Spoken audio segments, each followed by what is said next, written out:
The box, DDU, shoe, the can, the dungeon.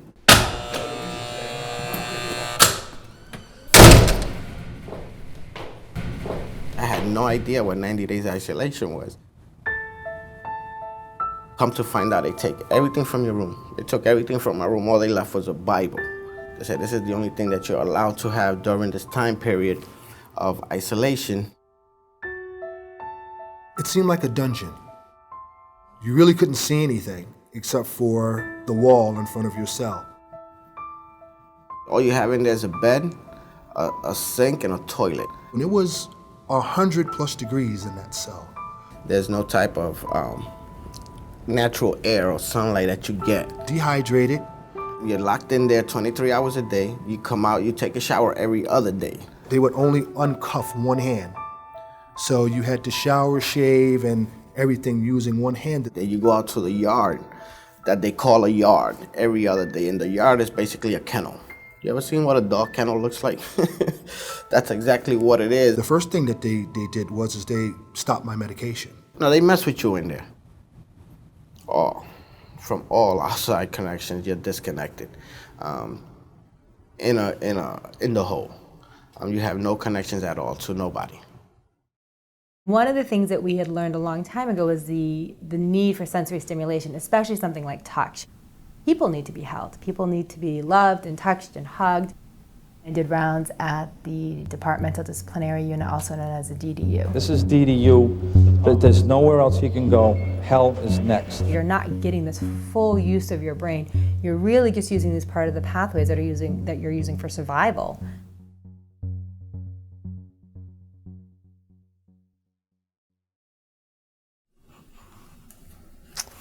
That first hug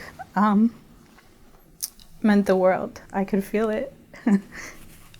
I could feel all his emotion when he hugged me and he held my daughter for the first time, because he hadn't had that human touch for so long. We kind of just sat there quietly for a little bit, because you really don't know what to say.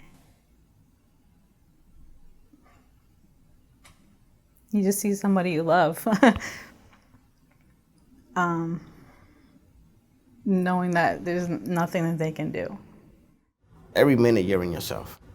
I think the only time you have peace in there is when you're sleeping, because you're not constantly in your mind. For some reason or another, I would count my fingers over and over. I don't know why. I don't think no matter how tough you are, how brave you are, how much time you spend in the hole, in and out of the hole, there will be a point in time that it will break you.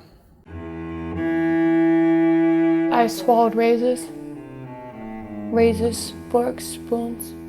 Why did you do that? Because I was in segregation and I didn't want to be in segregation anymore. I was being isolated, had no one to talk to, stressed out, scared. I had the thoughts to be self-harmful.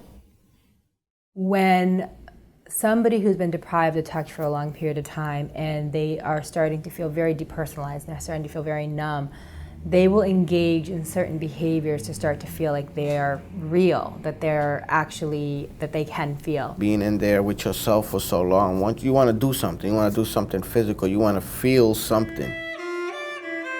Banging on the wall can make you feel, a little bit of pain where, oh, this is a different feeling from just sitting down and rubbing my back against this mattress for so long.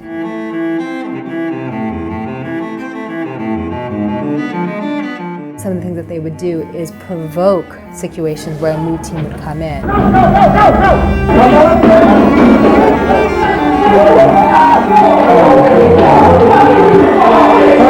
And they would say, I just can't, I have to do it. I can't stand not feeling. And if I have a move team come in, I can get this energy out, I can feel, I can fight, I can feel like I can feel real again. And they would get brutalized and they would get hurt because they were just not ever equipped to truly take on 5 men in riot gear. When I came out of that hole, man, it was like always on the lookout, wouldn't trust the person sitting next to me, no matter if I knew you before I went in there. Like, the defense wall was up. In a grocery store, I usually try not to let no one, unless it's my wife, stand behind me. If there's only 2 or 3 people at a line today, and we're at a shopping store, we're actually getting ready to pay, I'll let you go in front of me. Or I stand sideways, that way I can see who's actually to my left and my right. I actually prevented my kids from playing hide and seek with me. 14 years later, and it still affects me today. You know, I got myself in trouble. And, you know, at some point you try and figure out how you can rectify, you know, how you can maybe not fix, but how you can make things right. And you do that by bouncing things off of other people.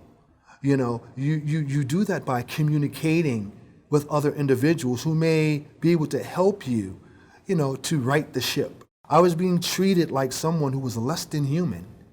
You know, I was treated like someone who had no value. 90% of the population that are in custody right now, who are in a correctional facility, are going to end up back in the street.